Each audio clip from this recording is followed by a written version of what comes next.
Kenapa rehat 6 tahun? Bagi menghormati LRT. Kenapa tak cari tempat lain yang lebih sesuai sementara LRT buat? Hai. Okay guys, hari ni aku bersama dengan Hai, saya Husin. Husin. Ni Mika ni pasal apa Sok? Udah berwicar ni. Panjang ceritanya Husin. Awak pun dah cembung nak ingatnya balik. Tapi pasal Mika dah tanya tu, awak cerita je lah.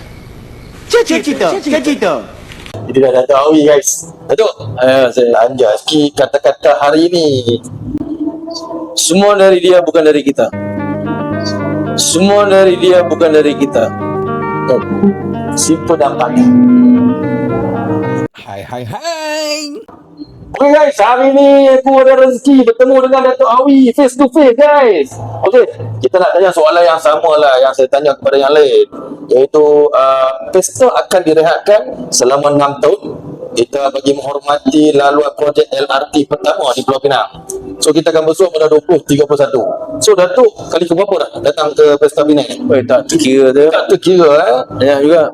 Daripada tahun 87 Ya. sampai Itu tak mau betul. 87 kita dah masuk sini tu. Daripada stage belah sana, open stage sampai dalam hall ni. So lama lah. Sini tempat yang sejarah lah, saya rasa sejarah yang antara yang menaikkan nama Wings Pesta Pinang. Itulah kan. Jadi kita pun akan direhatkan selama 6 tahun. Kenapa rehat 6 tahun? Bagi menghormati LRT. Kenapa tak cari tempat lain yang lebih sesuai sementara LRT buat pesta ini?